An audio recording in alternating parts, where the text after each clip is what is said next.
So this is the engine that recently caught on fire when we were just about to get on the freeway. Well, man. No! Got it on? Like the flames were like here and here. The gas was kind of leaking all over here. It was probably the fuel filter and which ignited, because here's where it connected. Look at that.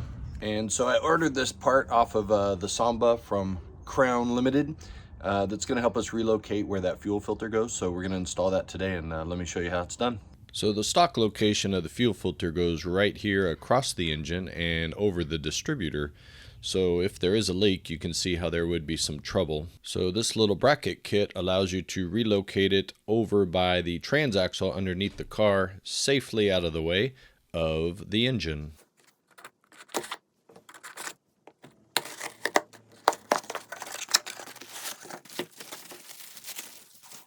And there it is. Step one is remove the hubcap. And next we got to break the lug nuts loose so that we can get the wheel off a little easier once we get the car up. I love the snap of an old lug nut.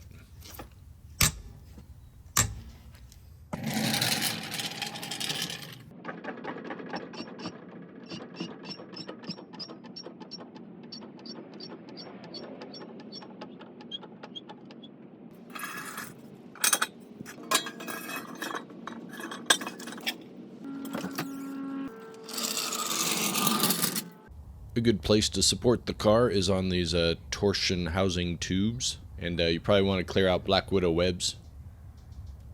Next we can just remove the tire.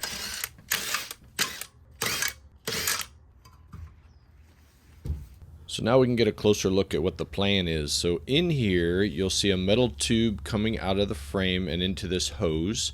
This hose goes up and over into the other metal tube. And this is where we put in our filter. So let's get this heater channel tube out of the way.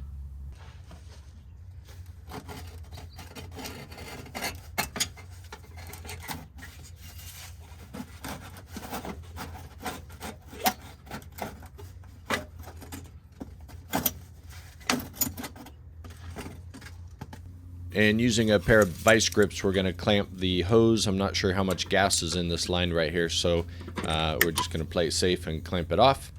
And then we're going to get some nice garden shears to give it a cut, because this is old and going to be replaced. And let's give it a test, pull this off and see how much gas comes out.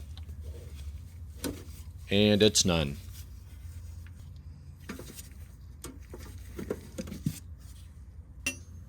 So here you can see the metal tube, and this is where the bracket with the filter is going to go. And we got to get a 13 millimeter wrench here and sneak that in so we can get access to the lower bolt first.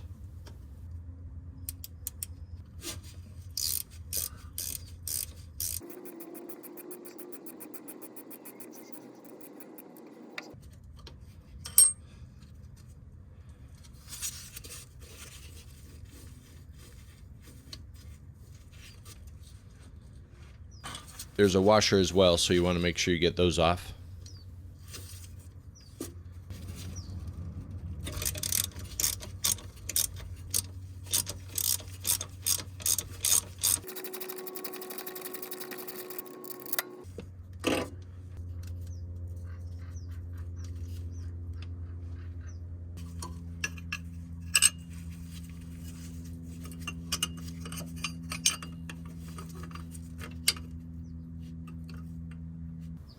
So it seems to be easy enough installation. Now you just got to put your washers and nuts back on.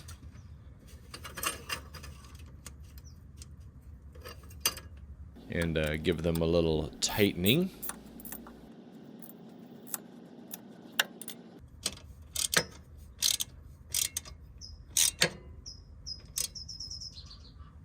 So the metal tube feeds kind of into the bracket, so I'm just going to pull it out just a little bit here. And I'm using the old hose just as a test here. I'm not going to reuse it. I just want to see how long I need for the new pieces. And it looks like the old one at its length would be just right to loop around.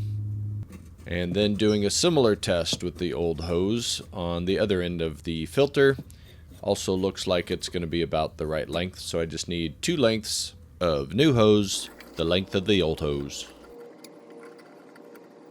Now, if I was going to do this again, which I may because I have 3 other bugs I might do this for, I would go ahead and put the length of hose on the filter before doing the mounting here. Just one less thing to try and do with an awkward location.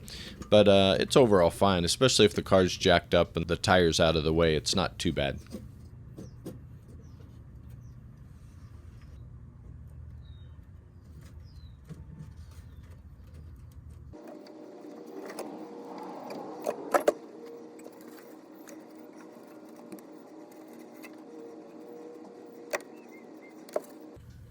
And now for the last connection, we're going to give a little loop in the new fuel line here, connect it to the old fuel tube, and give it a nice smooth transition so that we don't kink the hose.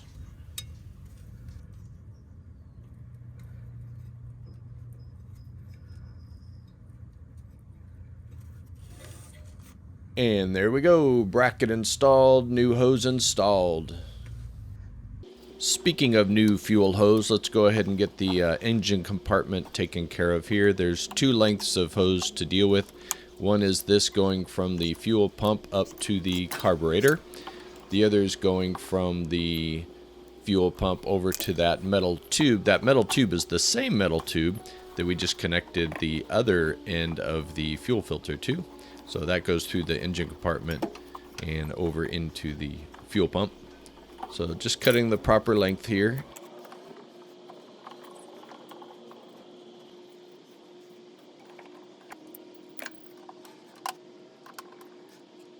All right, so that gets our new fuel line in here. We got the filter underneath the car now and just got rid of it here, so that's great.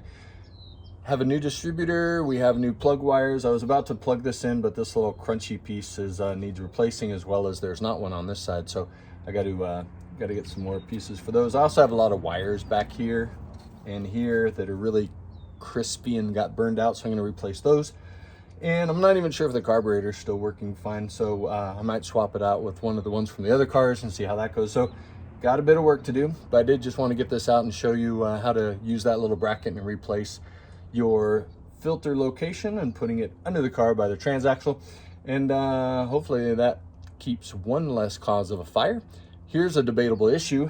Should I be using hose clamps here or not? I'm gonna go without, because this is brand new hose and it's really like Chinese finger, what do they call those? Finger handcuffs. You know, you can get at Chuck E. Cheese, maybe. That was in the old days. But so you pull on this is not going anywhere and it's perfectly round. The clamps potentially make it out of round. So yeah, that's a debatable, and I watched some videos and everybody seems to have an opinion one way or the other. So I had clamps and I had a fire. So clamps don't necessarily prove that you won't have a fire. So I'm gonna try like this. I'll keep an eye on it, of course. Once I get it running, I'll watch it very closely and look for fuel leaks and keep an eye on it. But I'm gonna go without for now and see how that goes. But hopefully we get it running within maybe this weekend, just so I can get it back on the road, and if I can get some of these parts, and we'll keep the progress moving forward. See ya. Yeah.